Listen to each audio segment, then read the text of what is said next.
So based off of what I've seen from Pierre Poilievre over the last few years, he's made a lot of, good speeches, good statements. But this is one of the best speeches from a politician, especially a Canadian politician, that I've ever heard. It is a bit lengthy, but I think it's worth a listen. So let's have a look at it, and then we'll talk about it for just a little bit after. So let's have a look. When I travel across this country, I consistently meet two types of people. One, those who are a little better off and tell me that, and I'll be very blunt about this, that if I don't win, they will leave the country. And they are very numerous. I've heard it. But I don't worry about them as much. You know who I worry about? The ones who can't leave. The ones who don't know, and if I can just use very blunt language, who tell me, I don't know what the hell I'm going to do. I have no idea how I'm going to pay my way. That's right.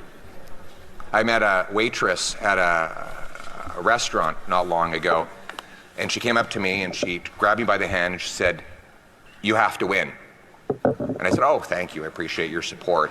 She said, No, it wasn't a compliment. You have to win.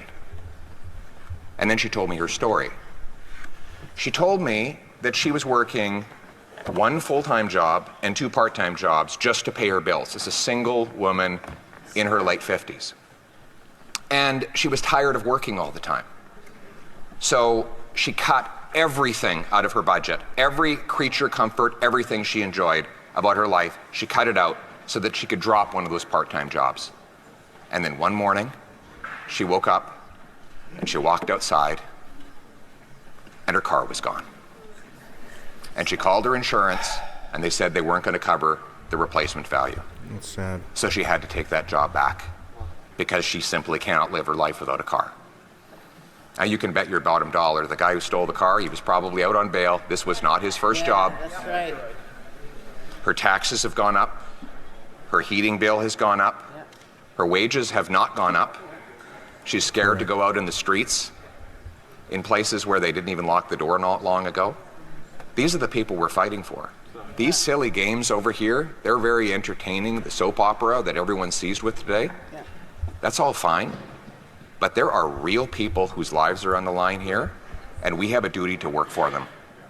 And quite frankly,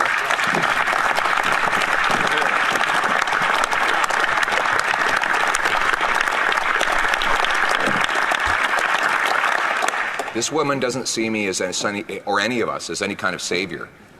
They see us all as a last hope. In fact, she doesn't want to be saved.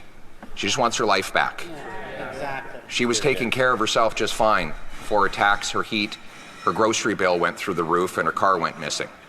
She was doing just fine. She was doing everything right. Met another guy at the Le Brat Brewery a few days ago, and you can watch the video of me talking with him. He walked up to me and he said, "I have 3 jobs and I can't make it. We're renting. We have no hope. We've given up on ever owning a home. We're renting. We can barely make it." And he said to me, "I feel ashamed when I talk to my kids because they ask me why I'm never around and why we can never have a house. And I feel like a failure." But he didn't fail. He has been failed. That's right. He has been robbed Yeah. of the promise of Canada. It was a very simple promise that if you worked hard, you got a good life. Now, it wasn't fancy or extravagant, but you got a house with a yard where you could have kids playing safely. And you could have a nice dog that you could afford to feed along with the kids. And your kids could play safely in the streets. That was the promise. Now, politicians break promises all the time. But you know what was bad about this promise? This promise didn't belong to this prime minister. Well put. It wasn't his promise to break. It belonged to all of us. And our purpose is to bring home that promise for that young man, that young father, and that older female worker so that they can once again take back control of their lives, live in a safe country where their hard work earns them a good wage, where their rent and their food is affordable, and where when they go to bed at night, they know that they will be safe throughout their sleep and that they will have their car in their driveway in the morning. A country where people are proud again to fly the flag, where they know the government is a servant and not a master, where they understand that every day the Commons, this place, works for the common people, not for the ego of one man desperate to cling on to his job. We must remember that we are servants in this place. We have a job to do on behalf of the people who sent us here. Our personal dramas are not important. The dramas that should seize all of our concern and imagination are the daily dramas of the working women and men that build this country. We are in it for them. We're going to give them back control of their lives in the freest country on earth, Canada. Let's bring it home. So again, let me know what you guys think in the comment section, but I thought that was great. All the things that we used to have before Justin Trudeau came in power are all gone. You gotta wonder every night whether your car is going to be in the driveway in the morning when you wake up. And even if it is there, it's like, okay, even if you just have one 40-an-hour job, just like I do. I have that, and then I have this channel. When I was a young man, I guess I'm still kind of young, but I'm not that young. But when I was, 18, 19, 20, just getting out of high school, just starting to, get a little bit of work under my belt, I could move. I moved out of my mom's house in Burlington, Ontario, $750 for a one-bedroom apartment in downtown Burlington.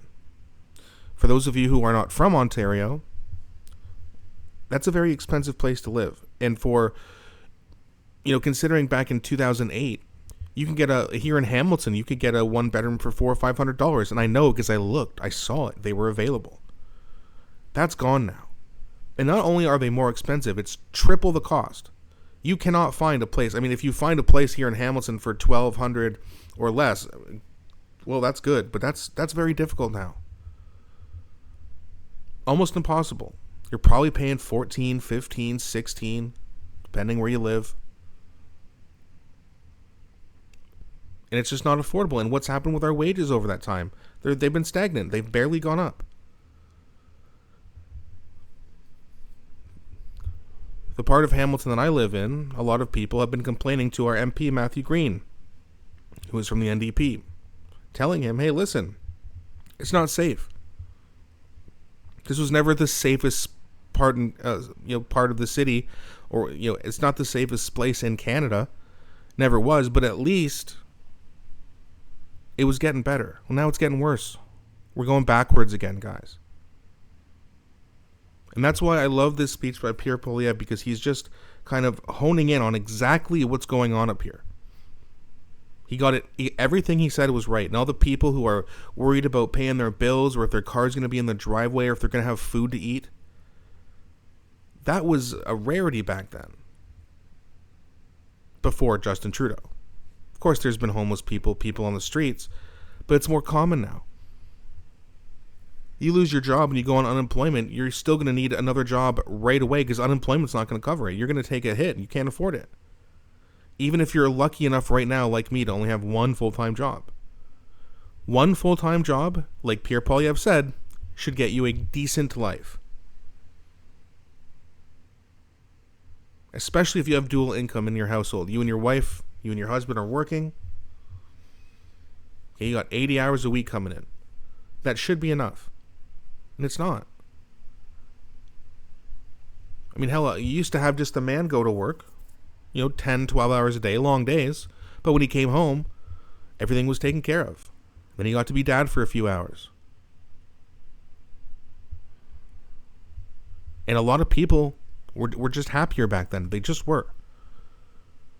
Hard work got you a reward. It does not anymore. You're just getting buried every day, and then when you come home, you're coming home. Even if you have a wife and kids, everyone's stressed. Mom, Dad, can I have something to eat? Well, we got to see if we can get something for you. What a terrible feeling to have. Not just as a child, but as a parent saying, man, we're struggling for food, but we're both working. That's nonsense. That cannot happen. It must stop. Trudeau has to go immediately. And we need to have Pierre Poilievre come in, keep his promises as well, so we can start thriving as a country. And this is why we need to hold Pierre Poilievre accountable, because like he said, he is our servant. He's not our boss, he's our employee. And we as people need to start acting like better bosses. Because if we were, we never would have had this ass clown Justin Trudeau in office in the first place. So they have to do better, but so do we. And hopefully this is a wake-up call for a lot of people and we can finally make Canada a great country again. Let me know what you think in the comments. Was that the best speech you've ever heard by Pierre Poilievre? And of course, let me know of any general thoughts or details that you have, anything you want to add. I always appreciate it. That's going to be it for this video, guys. Thanks so much for watching. Please don't forget to like and subscribe, as it really helps grow this channel. And I'll be back shortly with a new video.